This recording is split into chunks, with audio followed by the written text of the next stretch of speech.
కార్తీక బహుళ అష్టమి, దీన్ని కాలాష్టమి అనే పేరుతో పిలుస్తారు.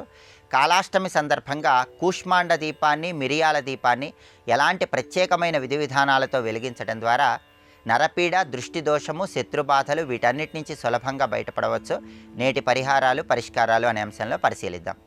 ప్రధానంగా కార్తీక మాసం శనివారం బహుళపక్షం అష్టమి తిథి కాలాష్టమి రోజు కూష్మాండ దీపం వెలిగిస్తే విశేషమైన శుభ ఫలితాలు కలుగుతాయి.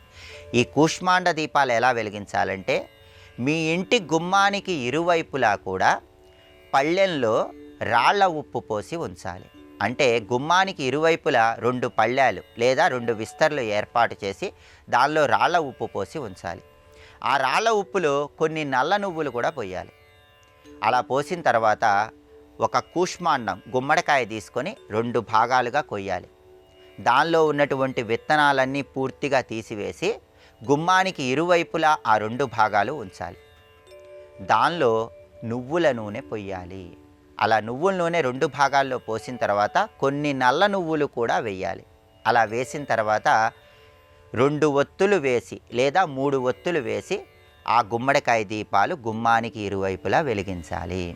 అలా గుమ్మడికాయ దీపాలు వెలిగించిన తర్వాత ఆ పళ్ళెంలో ఆ విస్తరిలో ఉన్నటువంటి రాళ్ల ఉప్పు, నల్ల నువ్వులతో పాటుగా నీలం రంగు పుష్పాలు కూడా అక్కడ ఉంచాలి. ఇలా కూష్మాండ దీపాలు కాలాష్టమి సందర్భంగా గుమ్మానికి ఇరువైపులా వెలిగించినట్లయితే నరపీడ, దృష్టి దోషం వీటన్నిటి నుంచి సులభంగా బయటపడవచ్చు.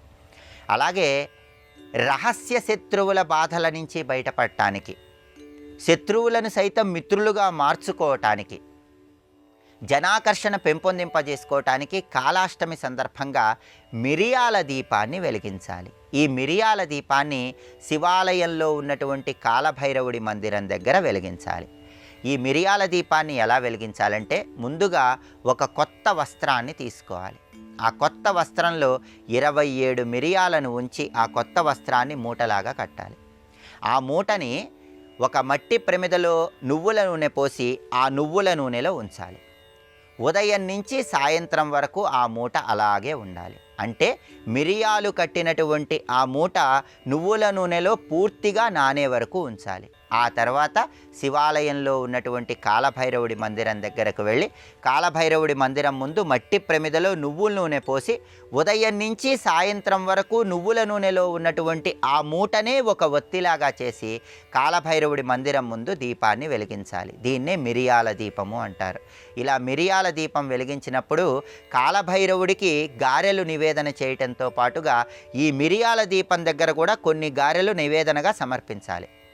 కాలభైరవుడికి నమస్కరించి జలాభిషేకం చేయించుకొని మిరియాల దీపం కొండెక్కిన తర్వాత ఆ మిరియాల దీపం దగ్గర ఉన్నటువంటి గారెలు సునకాలకు ఆహారంగా వేయాలి. కాలాష్టమి సందర్భంగా ఈ కూష్మాండ దీపాలు గుమ్మానికి ఇరువైపులా వెలిగించటం, కాలభైరవుడి మందిరం ముందు మిరియాల దీపం వెలిగించడం చేసినట్లయితే తీవ్రమైనటువంటి శత్రుబాధలు, దృష్టి దోషము, నరపీడ వీటన్నిటినీ తొలగింపజేసుకొని జనాకర్షణ, ప్రజాకర్షణ పెంపొందింపజేసుకోవచ్చు.